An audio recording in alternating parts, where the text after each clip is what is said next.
Hello, Burlington Education Association members.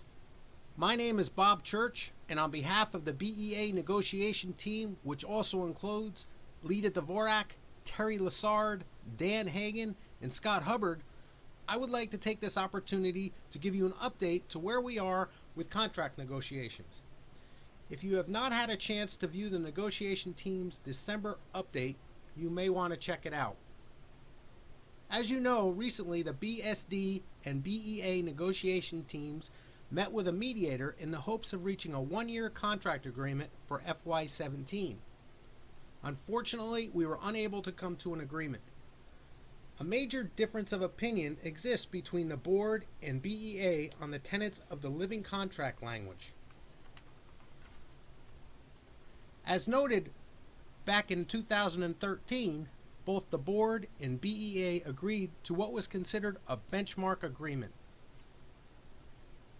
It is important to note this agreement was merely to ensure teacher compensation was in the middle as compared to other school districts in the region.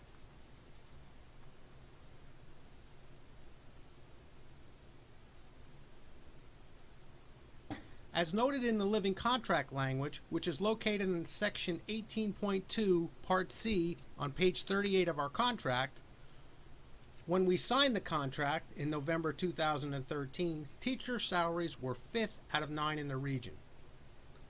Estimates were made to where other districts would be in FY17, and both sides agreed that a truing up or adjustment may be necessary. This understanding is clearly written in the contract.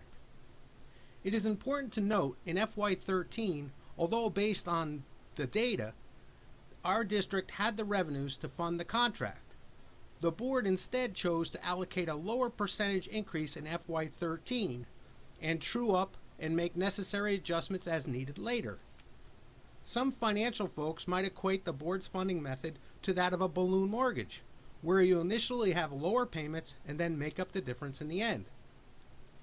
Unfortunately, even with double-digit budget increases, the board is unwilling to make the necessary adjustments as agreed to, subsequently breaking their promise and commitment of ensuring Burlington teacher compensation is comparable to others in the region. As this next slide depicts, Burlington teacher salaries are currently 6th out of 9 in the region.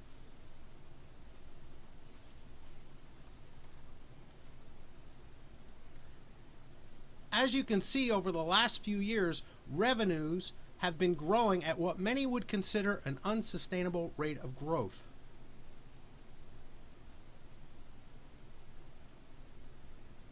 This next slide represents our district as it compares to others in the county.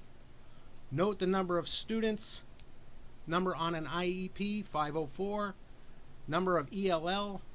Note unduplicated revenues from local, state, and federal sources. As noted, the most recent state data available is for FY14.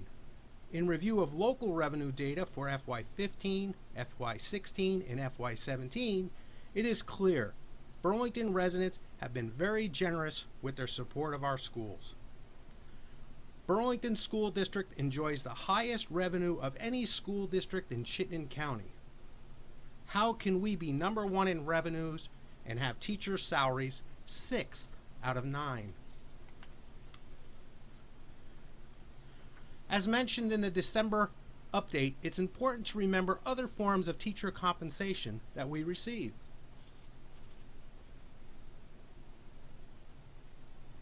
And now to the board's proposal. The board has proposed to make the following regional adjustment. Note our proposed position in the region. As indicated on the next slide, the board then proposes a $500 increase for FY17.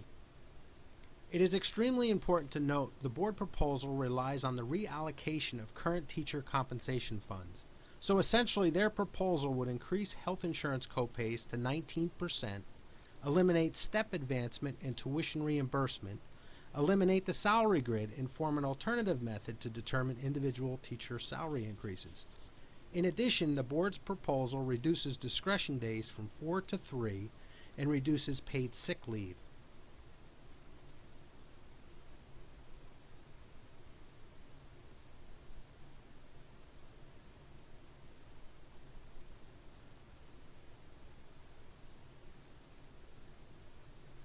The BEA is merely asking for the board to make the necessary adjustments so as to preserve the placement of Burlington teachers in the middle of Chittenden County as agreed to.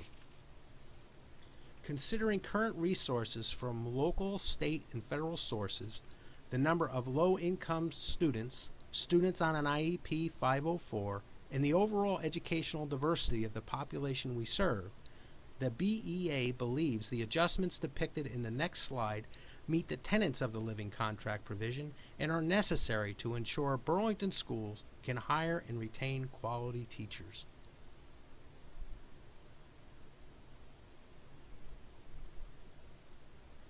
How much will our salary proposal cost? Let's review how cost is calculated. First, we need to know how many teachers we have on staff, their column placements, and whether the teacher is eligible for a step increase. This slide shows the salary schedule distribution, total full-time equivalents.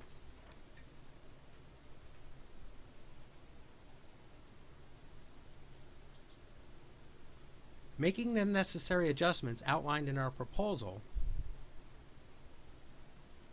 the adjustment cost would be $1,140,896.12.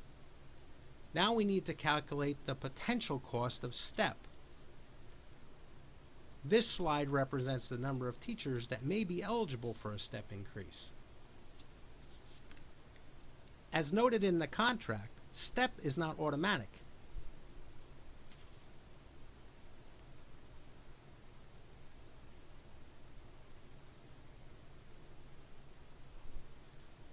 The potential cost of STEP is $329,733.05. The next slide outlines the total cost of the BEA's salary proposal.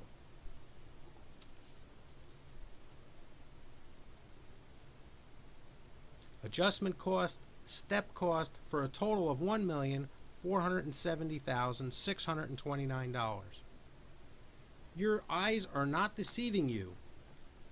Our proposal actually spends less as a percentage of the budget than in FY16, and this assumes no staff cuts. Let me repeat that. FY16, teacher salaries as a percent of the budget. Our regional adjustment, our step, total increase.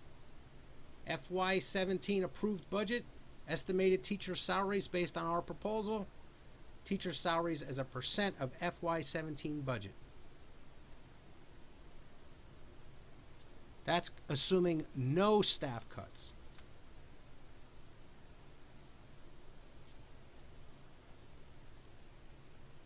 Now to the board's press releases and media coverage. Really? What a bunch of hooey. But honestly, it's indicative of how our team has been treated and the way in which this board has chosen to negotiate. In fact, when we actually review the data, our proposal equates to a 5.28% increase. It is critical to note the balloon mortgage analogy. This isn't a one-year increase. It's spread out over multiple years.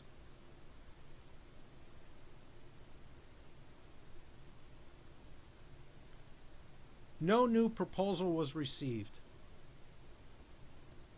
Our proposal is clear and concise. The board's post-mediation statements attempt to paint teachers as unwilling to compromise and negotiate. Let me clarify the BEA's position. We are willing to discuss alternatives to the current teacher compensation model. We even reached out to the Bill and Melinda Gates Foundation for advice and potential funding to explore compensation models from other states and other countries. Any new plan must be research-based and rigorously field-tested prior to full implementation. The board's plan is akin to changing the engine on a plane in flight.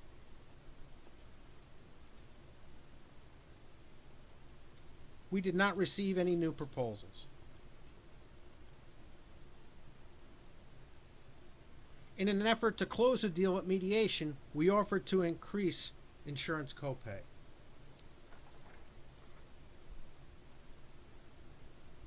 As many of us know, we have not only watched seasoned educators retire, but have seen many leave for employment in other local districts. The data is of concern. In closing, please review your contract, especially Section 18.2. Consider all the information. Our proposal and its cost. In regard to elementary language, Lita Dvorak, Terry Lassard, Bob Abbey, and the BEA leadership team worked tirelessly to have a clear and concise proposal for the mediation session. Unfortunately, the board did not have anyone from the building level administration team present in mediation to review and provide a response. Subsequently, we don't have any answer for you at this time. With regards to reductions in force, the BEA has not received clear justification, educational methodology, or the research supporting the board's decision in making cuts. In regards to next steps, if you have any questions, thoughts, or concerns regarding the negotiation process, please contact your BEA building representative. Look for future messages from your BEA leadership team. On behalf of the BEA negotiation team, I would like to thank members for all the comments, feedback, and support we received. This is Bob Church, your BEA Chief Negotiator.